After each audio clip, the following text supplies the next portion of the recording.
Hey, so tonight's talk is on working with doubt and how do I know if I'm progressing on the path, it's a really good question. I've never given a talk on this before. And I think a lot of people wonder this and may not ask about it. So I'm really happy to be able to talk about it a bit. And so, where does doubt fit in Buddhism? And Buddhism does cover quite a lot. So of course, doubt is covered in Buddhism. So doubt fits as one of the five hindrances. So I'll just go through the hindrances and defilements and how we can understand it as part of that. So, and from a broader standpoint, what are hindrances and defilements? So basically, the way it's understood in Buddhism is that that when things are taking us off of our meditation object, and different kinds of meditation have different objects. So I'll just use that generic term, which is basically whatever we're trying to be with when we're meditating. The things that take us off are known as hindrances and defilements. So hindrances, there's five hindrances. They're generally thought of as being a little bit more situational and circumstantial, whereas defilements are really more like part of our core personality patterning. But there is a huge overlap between the three, between the three defilements and the five hindrances, which I'll get into. And you can notice the words hindrance and defilement, they're not positive. Buddhism has this way of sometimes being quite pointed in things that we're trying to, minimize, trying to be free from. Really, it's all about freedom. So in that standpoint, it really makes a lot of sense. I like the term personality patterns better because that's more neutral.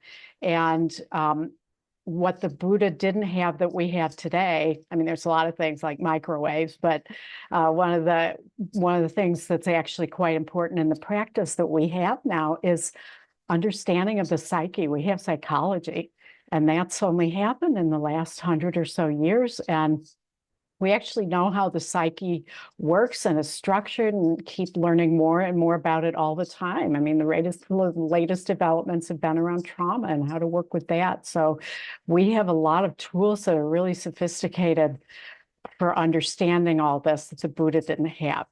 So I'll get into that and how one of those understandings can help us work with doubt in a little bit. But just the idea of personality patterns, what we've learned is that these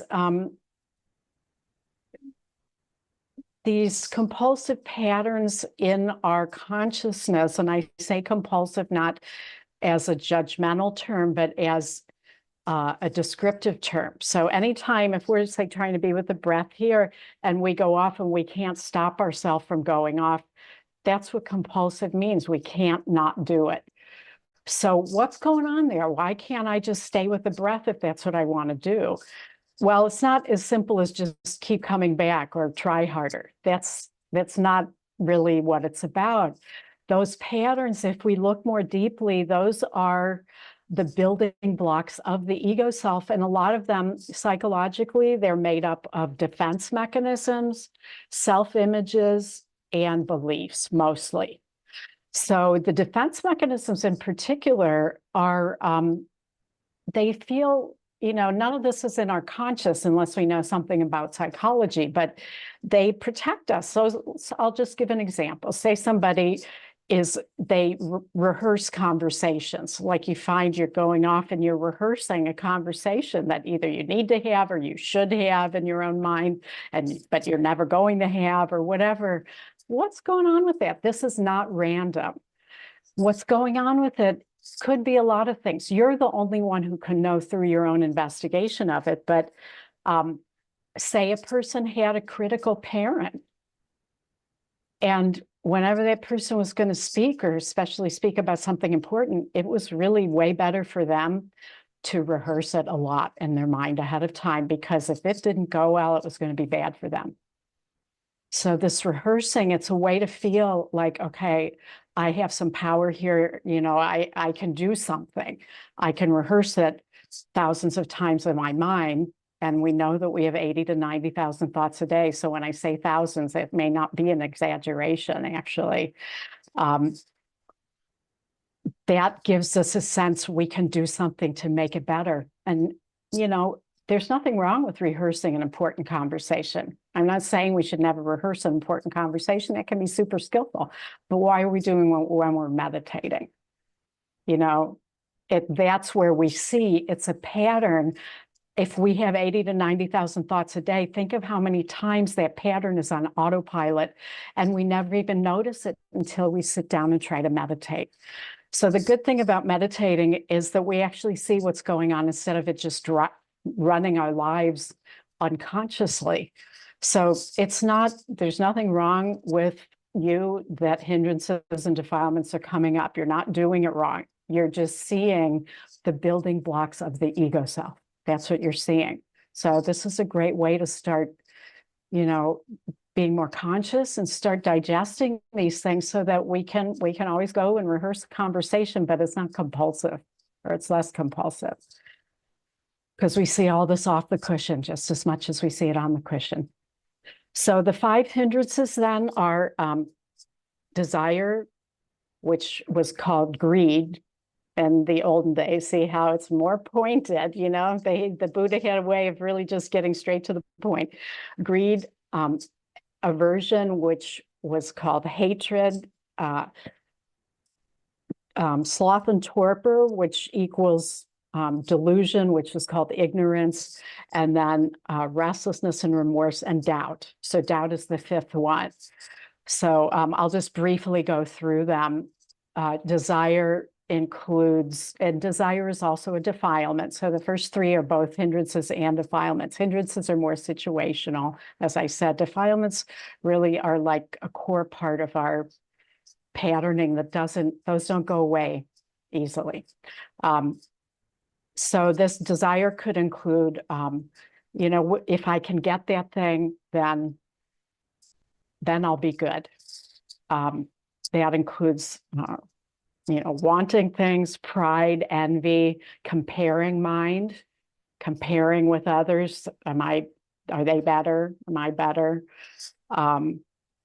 Aversion can also get into comparing mind. So you get a sense of it. It's the wanting. If I get that, then I'm thinking about how do I get that.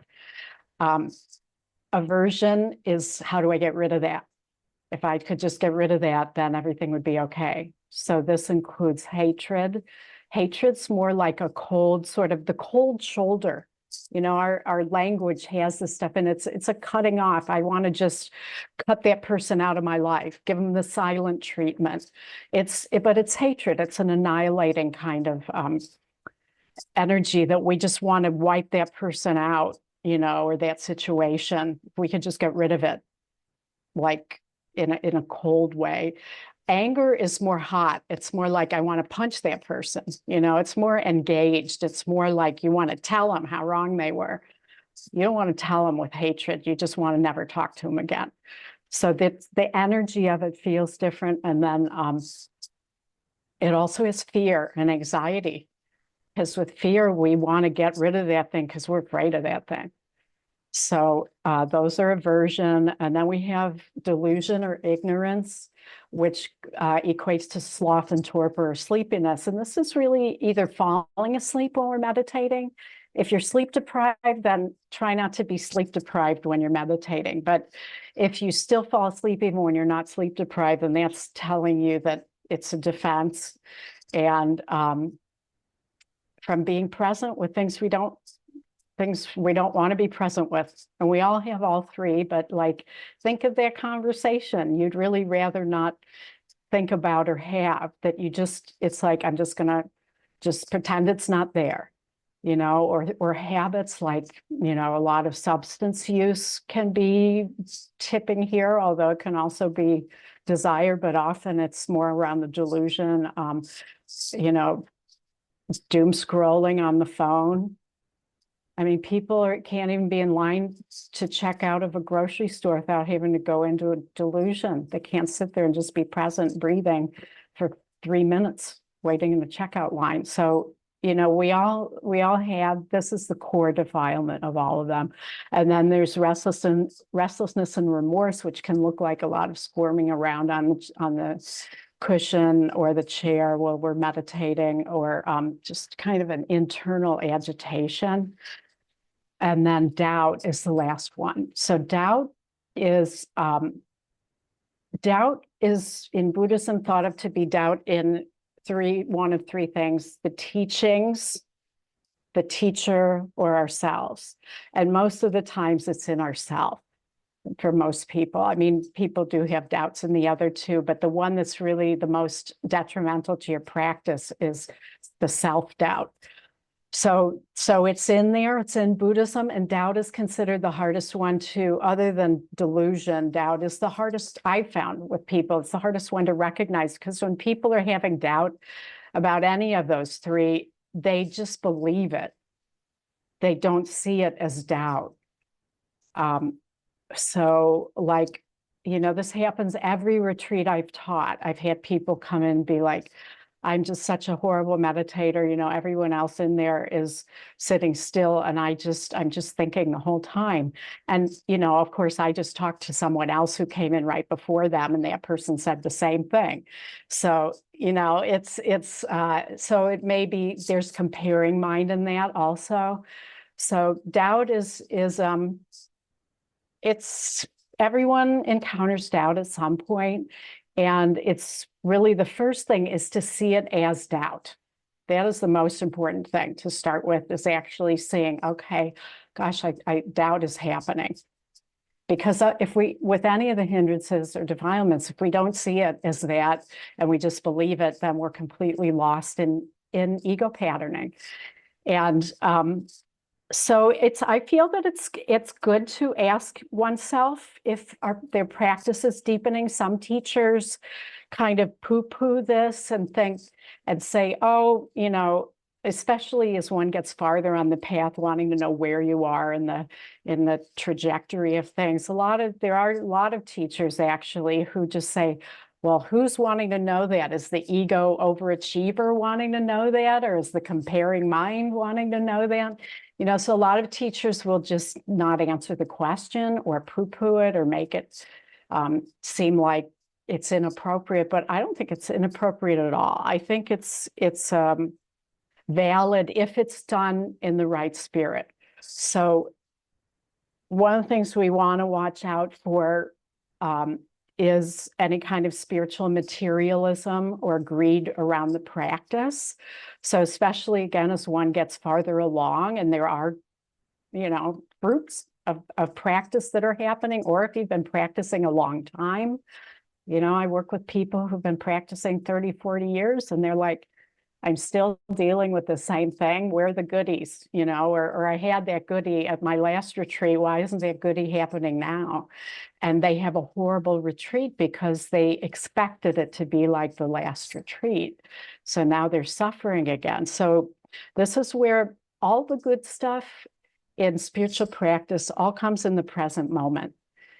And if we're not in the present moment, the good stuff just isn't going to be happening. So even for people who are experienced, to be comparing with prior times, we're not in the present again.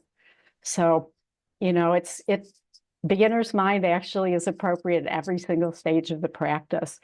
So watching for that, watching for expecting things that have happened before, or some kind of sense that I've been, you know, I've worked hard, I should be having more or trying to get more. There is a desire in Buddhism that's called wholesome desire. So if we didn't have that, none of us would even be here. So that is part of what motivates us. It's part of what I would call the enlightenment drive that brings us to practice, or even just wanting to suffer less. But that can easily tip over into kind of a grasping that becomes a defilement. So in asking the question, it would be important to ask oneself, okay, am I tipping in? Is this actually desire? Am I asking the question because it's actually desire? So that would be one thing to watch out for. And also trying to evaluate oneself. There is a way you can legitimately evaluate your practice on your own. So it's not that you need a teacher or somebody who's, farther along than you for everything. But at some point, it is important to work with a teacher who you feel is farther along than you are, because people can delude themselves, everyone. And I include myself in this. If you haven't traveled that territory yourself, it's super easy to think that something you read in a book or heard someone talk about is what's happening in your practice. And you can't really know unless you work with somebody who's traveled that territory a fair amount, So I think it is important at a certain point. I mean, our everyday self-assessment of the practice, you don't need that. But for more significant things, I think it is important to talk to somebody who's, a professional, or at least farther along than you are. So I do feel it's valid, and I'll get into wise effort in a few minutes. There is a whole teaching around wise effort in Buddhism, and how to, if you feel that your practice isn't where you'd like it to be, it's a structure for thinking about that, like legitimately. But there's something else that comes from psychology that often is what doubt is. And that is the judge or the superego. So I'm going to talk about that in a minute. And I have a whole Dharma talk on the superego that's not free on Dharma Seed. So if you want to listen to that at some point, that's on Dharma Seed already. So the superego, so I talked about what the ego self is made up of psychologically: defense mechanisms, self-images, and beliefs. Mostly, that's how it would be understood in Buddhism, in the context of spiritual practice. So part of what happens when we're meditating and when we're on a spiritual path is that we start getting more freedom from our patterns. So, just sitting there meditating, trying to be with your breath or whatever your object is challenging the 80 to 90,000 thoughts, because those thoughts are reinforcing the me. They're telling us who we are. I'm the smart person, I'm the dumb person, I'm the beautiful person, I'm the ugly person, I'm the athletic person, I'm the clumsy person. They aren't all positive, but these self-images get instituted in us very, very early as the ego is forming, between like the ages of 2 and 8. And it's based a lot on what gets reinforced around us. I mean, there are times the smart person is told they're a dumb person, and so they have a self-image of being a dumb person, even if they're not. This happens all the time. So, part of what we're doing when we meditate, we're challenging the compulsiveness by just coming back to the breath. The simple act is making us it's giving us a software upgrade, where right now the software upgrade is all these beliefs and all these internal images of ourselves that have been reinforced, or defenses, like when I talked about the rehearsing. If one grew up in an environment with a critical parent, that rehearsing might have been the only thing after the 5-year-old ran crying into their room that made them feel like, I can do something about this. Next time I'll rehearse better. And it gave some comfort because the parent wasn't giving any comfort. So these things don't go away easily. We've relied on them for our whole lives as a protection. So the ego self then is made of these things. And when we start challenging that, like in meditation, a person might realize they're rehearsing all the time, be like, what's that about? And then figure out that this pattern was there, maybe work with it on retreats or in your daily practice, or do some therapy to work through that and get some freedom from that history. And now we're breaking free from our patterns. I mean, Buddhism is about liberation. It's about freedom from our patterns. So this is going to happen. If anyone, practices enough, it's going to happen. That's where the superego comes in. So the superego's job is, as we start getting freedom from the ego patterns, the superego comes in. It's the uber ego, it's over, and it tries to get you back in the pattern. So it's the job of the superego is to help the little 5 to 10-year-old human to internalize the parental messages so that eventually that child can be independent without the adult being there and know to look both ways before crossing the street. That voice is in our head, but the voice saying, you did it wrong, is also in our head. You did it wrong, and you better rehearse better next time so you get it perfect. Well, that turns into the superego voice. So now that voice is inside of us, even when our parent is deceased now, and that voice is still going on inside us. It's not your parent that's inside you, it's your 8 to 10-year-old's interpretation of that. And that's what we then internalize. And that when we spiritually start breaking out of those ego patterns, like maybe we accept that we're not going to say it perfectly every time. And so we don't need to get all worked up with anxiety every time we have to do some speaking that's significant. And we start to have less anxiety. We're like, you know what? I'll do the best I can. I'm going to rehearse it with a good friend. They'll give me feedback, and then I'm going to do the best I can, and it's going to be imperfect. And we start actually getting some freedom from this pattern of maybe perfectionism or rehearsing or whatever it is. That's when the superego comes in. No, you better not have that conversation. You're going to ruin that relationship for the rest of your life. You're going to say it badly, and you're going to wreck it, and just don't do it. And then we're like, okay. How do we ever break out of the patterns if we don't deal with the superego? We go right back into the pattern because we believe it. We don't see it as a structure in our consciousness. So this is where seeing the doubt, and then the way you identify, how do you know if it's a superego or if you're just legitimately asking yourself, how's my practice going? I feel like it's kind of stalled out, There's a way to ask this question of yourself from an adult, mature place. The way we know it's the superego is if we feel like we're the little one that's being shamed by the big one. When that's happening, when there's a sense of shame, when we feel little, when we feel like that internal, it feels often like it's over us. That's how it feels inside. And that it's unmistakable because we feel kind of shamed and wrong and bad. If you feel shamed and wrong and bad, you're now in your 5-year-old self. There's no wisdom that comes from that place. That is not a place where wisdom is generated. That's a place where we're in the child inside of us that did the best they could in that environment to deal with it. And those patterns are needed. I'm not saying that they shouldn't be there. We needed those, and at some point, we actually can feel thankful that they're there. But do we still need them to be running compulsively now is the question.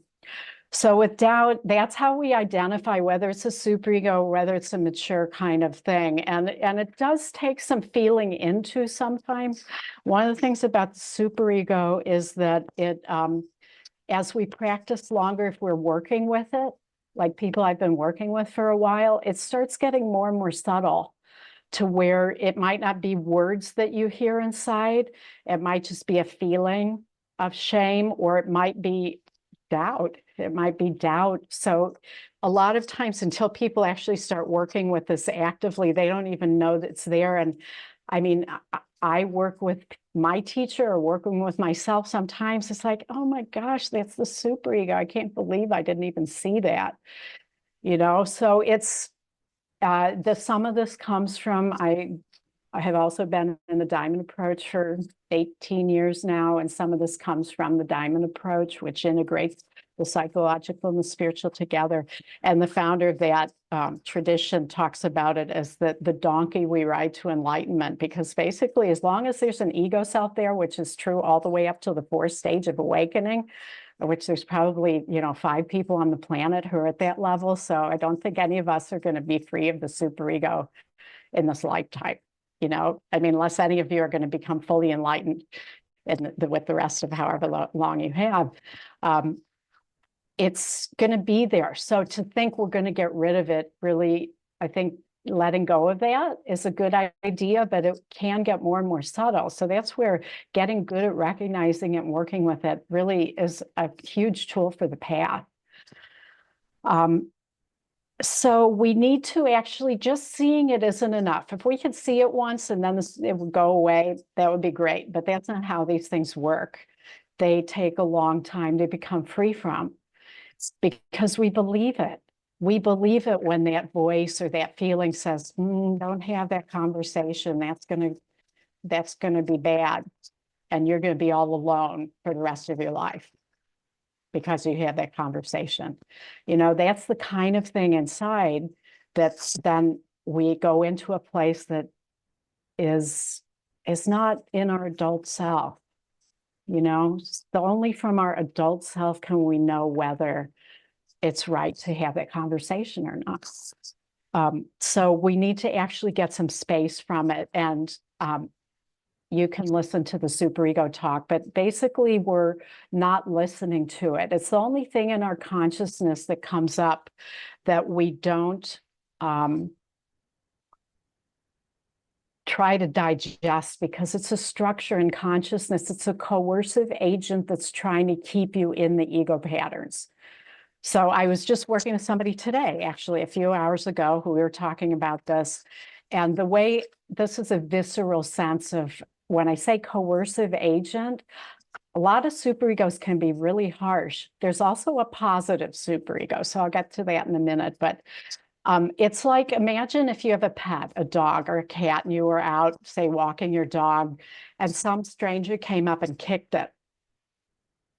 What would you do? Would you go, let me listen to what your thoughts about why you kicked my dog? No, you'd say, get away from my dog. You defend your dog. But we won't do that with ourselves internally. A lot of people refuse to defend against the superego. That's kind of the spirit with what you're just trying to get. You can't use logic. You can't use meta on it. You need to get space from it, because basically we're the 5-year-old who's saying, I'm going to come into my adult. And the only way to do that is to get space so that we're not believing we are the 5-year-old who's powerless to actually do anything. And then when we're 5 or 10, as kids, we're totally dependent on our caregivers, and we have to do what they want, because literally our survival is dependent on them. And we know that. So kids will take on the blame. This is why kids who've been physically abused and other things, when the social workers come to take them away, they won't leave the parent, because the kid feels it's my fault. And so you take that on and you try to do the best you can to just make it okay in the environment, or push against it. Some of us push against. There's also a positive superego. So this is not as painful, but it does keep us in the ego patterns almost more strongly, because it doesn't hurt the way that the negative critical superego does. So the positive superego is telling us that we're good and praising us, and it can lead to a certain kind of grandiosity and inflation. So that's one of the sides of the positive superego. And the other, even if it's not grandiosity, it's like say somebody is, what would be a good example of this? Say somebody is working with anger, and they start to feel more vulnerable and in their heart, and seeing that they really don't want to go there, and maybe some of the origins of where that came from. It's a kind of vulnerable to actually feel hurt. That is where anger often comes from. And so a person maybe with a positive superego might have something saying, yeah, you stand up for yourself. Good job. You stood up for yourself. You didn't let yourself be a doormat. That would be the positive superego reinforcing the anger pattern. So, this is where it gets really tricky inside with how to work with this. But basically, we need to just not, we need to defend ourselves against it, just the way you would defend your dog. So wise effort then. Oh gosh, I'm almost out of time. So wise effort is a good way to work with if we do, look at our practice and go, I'd really like to up my game here. I'd like to commit to at a higher level, which that's coming from a wise adult place. It's good to be able to evaluate and keep growing and learning. So if it's coming from a wise place, so here are the 4 right efforts, and I haven't given a talk on this, but at some point I will give a whole talk on this. So the first, they're called restraint, abandoning, developing, and protecting. So restraint is where we avoid unwholesome or unskillful things that haven't arisen yet. So basically, like, don't put yourself in situations where things that you don't really want to cultivate are going to happen. Don't plan on streaming for a whole weekend to show. Just don't put yourself in that situation, or say that you're wanting to reduce alcohol. Don't go to places where that's all that people are doing is drinking alcohol, or other, there's, a million examples of that, but avoid those, basically. Just avoid them and don't expose yourself to those situations or people. Abandoning is when we notice that we have an unwholesome or unskillful pattern. And this is really what we're doing with meditation, is we're challenging those patterns that ultimately cause suffering, is to abandon them over time, to not do them, or to make commitments within our practice of sila, of wholesome living, to really, like, for example, media consumption, to have a goal around only looking at the news X amount of time a day, or to only, or to, get off of that streaming show that you feel bad every time you watch it, but you just can't stop yourself, or to do a behavior that you would really like to change. That's abandoning. And then the next is developing. So this is developing wholesome or skillful states that haven't arisen yet. And examples of these in Buddhism would be the paramis, the perfections of the personal self, the 7 factors of awakening, the 5 spiritual faculties. There's a lot of lists in Buddhism of things we want to cultivate, that the practice cultivates. But we can try to develop those, like the Brahma Viharas is a great example. And the Brahma Viharas, we're developing the 4 Brahma Viharas. These are 4 wholesome states related to purification of the heart. So those are practices where we're actively doing that. In samatha, we're cultivating serenity, equanimity, peacefulness, and we're also challenging the pattern. So we're both developing and abandoning with samatha, for example. And then the last of the 4 right efforts is to protect the wholesome states that have already arisen. So, like, say you're a generous person, say, I'm just picking that randomly, say you're a generous person, don't let, trends in society where people are less generous and less forgiving of others, don't let that change the wholesomeness you already have around that. Or if you're, a sensitive person, don't let the fact that, again, our culture has seemingly gotten less sensitive, don't abandon it just because, you protect the wholesome things that have already arisen. And this is, again, we're limiting our exposure to people, places, events, media, other things that are going to kind of pollute the mind stream. in ways that are now we have to fight against it, you know. So our sincerity of practice and our wholesome desire for to suffer less, for freedom, for awakening, whatever your, you know, reason for practicing is, that's really, that is something to be in touch with. That is going to be a guide and a wholesome source of energy for you on the path. So if you have doubt, tap into, you know, why are you practicing? And remember these other things I've said. So watch for the superego, positive and negative superego, and see, like, where is this doubt coming from? Am I feeling like the little one who's the bad meditator compared to everyone in the hall? This feels a lot like my relationship with my siblings.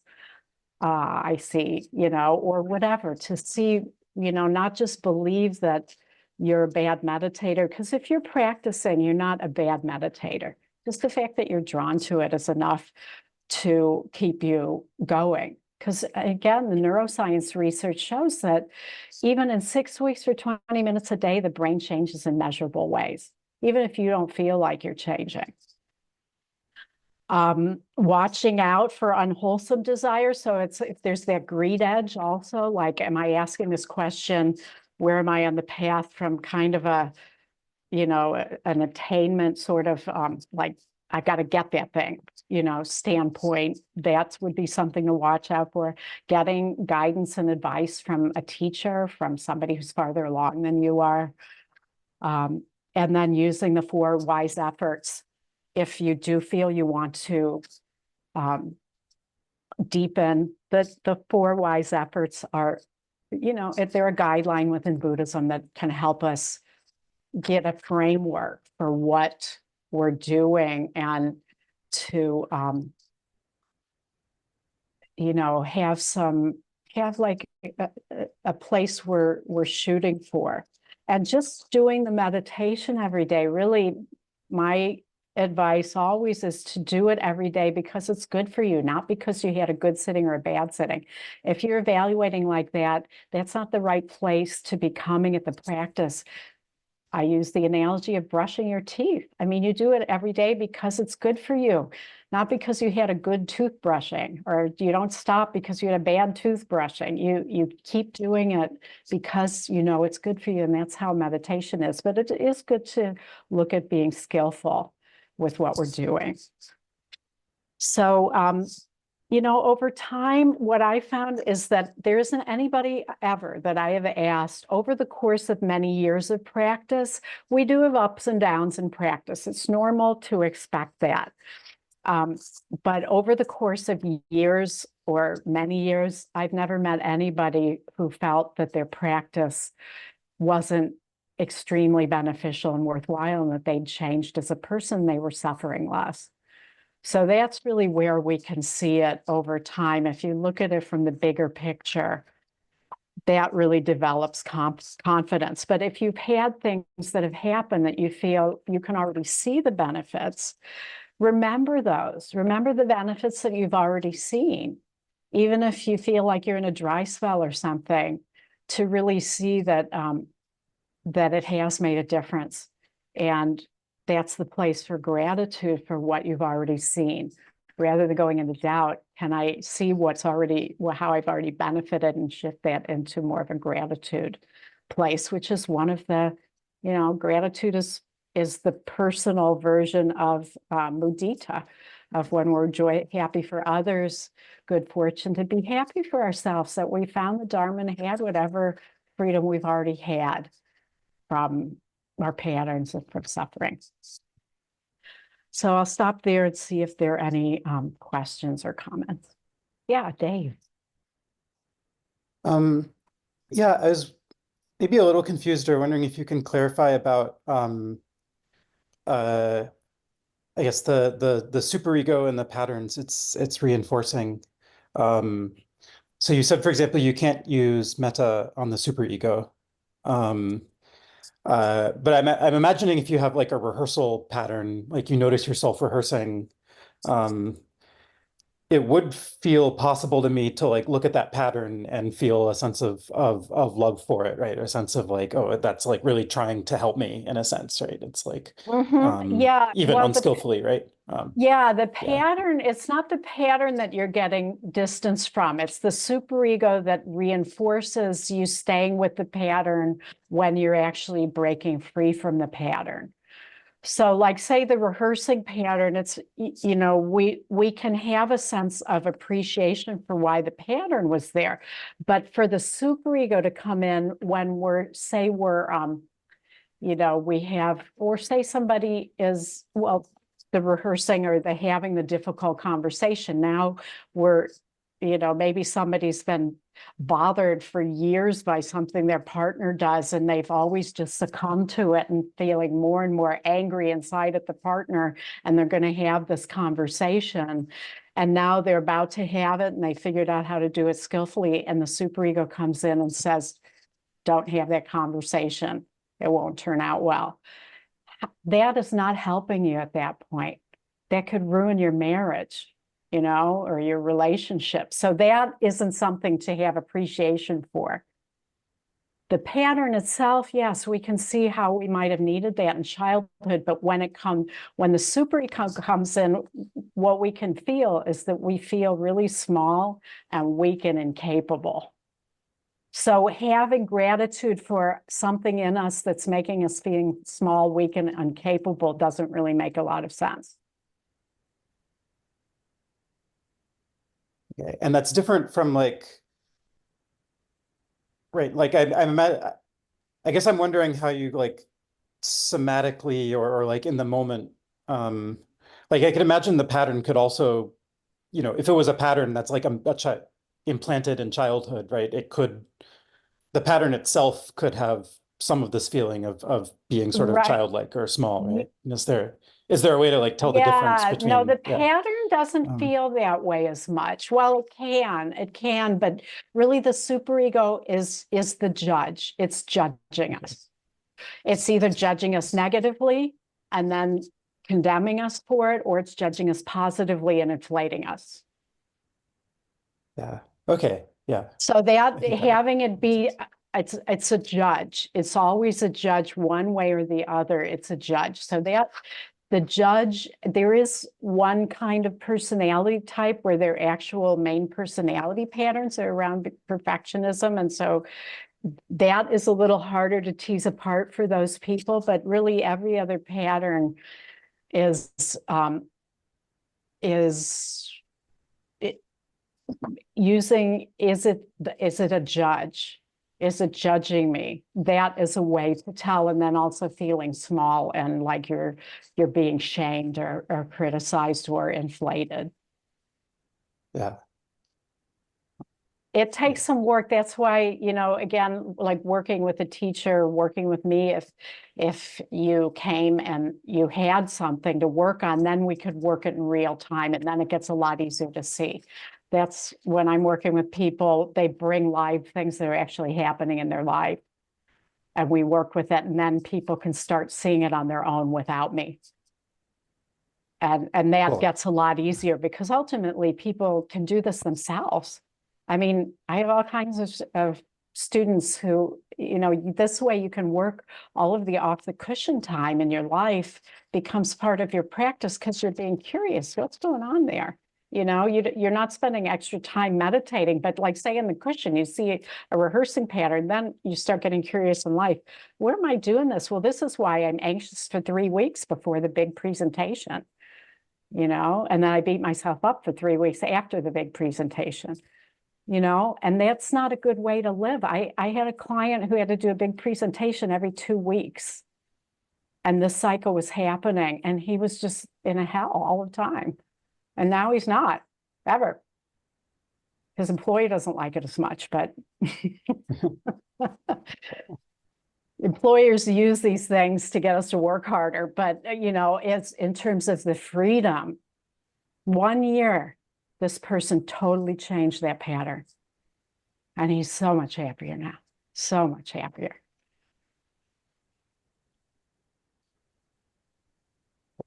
Yeah, Robin.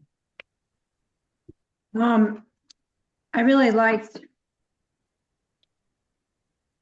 something different clicked with me when you made reference to the 5 hindrances and liking them to be called like personality patterns. And then I kind of equate and have learned the personality patterns are like your ego, but then the building blocks to your ego are, you had said, defense mechanisms, self-image, and beliefs. Was that correct? Mm-hmm. Yeah. So then how do you start looking specifically, like kind of posing the question like, wow, what is my self-image? Or what are my Yeah. beliefs? And Well, you don't need to do that. You don't need to ask those questions because a lot of these things are unconscious. That's why they're running us they're programs that run underneath our conscious awareness. And that's one of the great things about practice is they come into our awareness. So the starting place is what's taking you off the breath when you're practicing. That's what's on the cushion. Just look for the top 2 or 3, the top 10 hits is kind of how I talk about it. With the top 2 or 3 patterns, the contents might be different, like what a person is rehearsing, but the rehearsing is the pattern. Even over the course of 10 or 20 or 30 years, there's always been rehearsing, so that's where starting to look at the top patterns. And then the other places off the cushion where we get triggered, because those are paid points. Places where we're triggered off the cushion are a good place to be curious, what's going on there? Like, or where we're suffering a lot. Where we're suffering a lot can often give us insights into, it's sort of the combination of starting to really understand ourselves and our own inner workings better. What is my program? And on the cushion, and especially on retreat, we can see the patterns, but in daily practice, we can see them too. And then in our life where we see these things, it starts, they start making sense. It's like a puzzle that we're putting together where we can start seeing this is a thread here.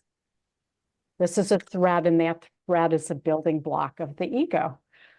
And the Enneagram also, as you know, is another tool. And for those of you who haven't worked with that, I have a whole talk on working with the Enneagram as a tool. So, when we bring that in, then the Enneagram will show us a lot of those patterns that maybe we hadn't even seen. It's like, oh, wow, I didn't know that was there, so that can be a real shortcut. So you don't have to ask yourself those questions. What are my beliefs? What are my self-image? What are my defense mechanisms? Because these other things will show you. Life shows us what we need to be working on. I found that, like in working with people, a lot of times they'll start noticing a pattern. It's kind of like when you're thinking of buying a certain car, now you see them everywhere on the road. When you notice a pattern, like say somebody notices they have a rehearsing pattern, they'll start realizing as they're sitting at their desk at work, or as they had a tiff with their significant other, they're spending all this time planning what they're going to say, hours planning it, and they have no intention of having the conversation. And then it's like, oh, there's the rehearsing pattern. So that's normally how it goes, is that it's organic. It happens more organically like that. Okay. Yeah, and to take any judgment off, because the judgment of the pattern, of having the pattern, that's why, I'm in my teaching, I try to really normalize that the Buddha had an ego self too. The Buddha had been a bodhisattva for hundreds of lives. He came in with it. He had to work, he had a very thin one. It wasn't a lot, but he wasn't born without it. He had to do the same thing we're all doing. So there's no judgment about having it. If we can take the judgment off and just get curious about what's going on, then the whole process can really be quite fascinating, actually. There are no bad meditations. If you're working the personality patterning, you won't ever have another bad meditation, because it's either, when we're sitting, it's either transformation of the personality material, which isn't as much fun, or transcendent. So no matter which one's happening, it's still fruitful. If we're working skillfully with the patterns, it still can be fruitful. you know, because they're both thinning the me in a way that's really useful. It's been a real joy having you here, and I look forward to seeing you again when the time is right. Yeah.